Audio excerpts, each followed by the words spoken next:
जय श्री कृष्णा। राधे राधे। आप सभी प्रभु श्री हरि की कृपा से स्वस्थ और मस्त होंगे। आइए आज हम सुनते हैं 17वां महात्म्य। श्री महादेव जी कहते हैं, पार्वती 16वें अध्याय का महात्म्य बतलाया गया। अब 17वें अध्याय की अनंत महिमा श्रवण करो। राजा खड़गबाहु के पुत्र का नाम दुशासन नामक एक नौकर था। वह बड़ी खोटी बुद्धि का मनुष्य था। एक बार वह मांडलिक राजकुमारों के साथ बहुत धन की बाजी लगाकर हाथी पर चढ़ा और कुछ ही कदम आगे जाने पर लोगों के मना करने पर भी वह मूढ़ हाथी के प्रति जोर जोर से कठोर शब्द करने लगा। उसकी आवाज़ सुनकर हाथी क्रोध से अंधा हो गया और दुशासन पैर फिसल जाने के कारण पृथ्वी पर गिर पड़ा। दुशासन को गिरकर कुचल कर उच्छ्वास लेते देख काल की समान निर्कुश हाथी ने क्रोध में भरकर उसे ऊपर फेंक दिया। ऊपर से गिरते ही उसके प्राण निकल गए। इस प्रकार कालवश मृत्यु को प्राप्त होने के बाद उसे हाथी की योनि मिली और सिंहल द्वीप के महाराजा के यहाँ उसने अपना बहुत समय व्यतीत किया।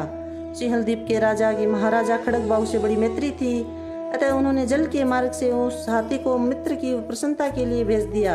एक दिन राजा ने श्लोक की समस्या पूर्ति संतुष्ट होकर किसी कवि को पुरस्कार रूप में वह हाथी दे दिया और उन्होंने 100 स्वर्ण मुद्राएं लेकर उस मालव नरेश के हाथ बेच दिया।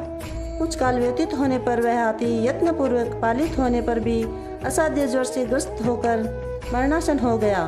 हाथीवानों ने जब उसे ऐसी शोचनीय अवस्था में देखा तो राजा के पास जाकर हाथी के हित के लिए शीघ्र ही सारा हाल कह सुनाया। महाराज, आपका हाथी अस्वस्थ जान पड़ता है। उसका खाना पीना और सोना सब छूट गया है। हमारी समझ में नहीं आता इसका क्या कारण है। हाथीवानों का बताया हुआ समाचार सुनकर राजा ने हाथी के रोग को पहचानने वाले चिकित्सा कुशल मंत्रियों के साथ उस स्थान पर पदार्पण किया जहां हाथी ज्वरग्रस्त होकर पड़ा था। राजा को देखते ही उसने ज्वर जनित वेदना को भूलकर संसार को आश्चर्य में डालने वाली वाणी में कहा, संपूर्ण शास्त्रों के ज्ञाता, राजनीति के समुद्र, शत्रु समुदाय को परास्त करने वाले तथा भगवान विष्णु के चरणों में अनुराग रखने वाले महाराज, इन औषधों से क्या लेना है। वेदों से भी कुछ लाभ होने वाला नहीं है। दान और जप से भी क्या सिद्ध होगा। आप कृपा करके गीता के 17वें अध्याय का पाठ करने वाले किसी ब्राह्मण को बुलवाइए। हाथी के कथनानुसार राजा ने सब कुछ वैसा ही किया। तदंतर गीता का पाठ करने वाले ब्राह्मण ने जब उत्तम जल को अभिमंत्रित करके उसके ऊपर डाला, तब दुशासन गज योनि का परित्याग करके मुक्त हो गया।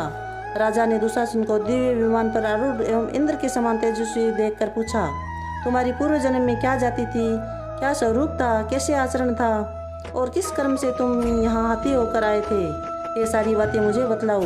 राजा के इस प्रकार पूछने पर संकट से छूटे हुए दुशासन विमान पर बैठे बैठे ही स्थिरता के साथ अपना पूर्व जन्म का उपयुक्त समाचार यथावत कह सुनाया।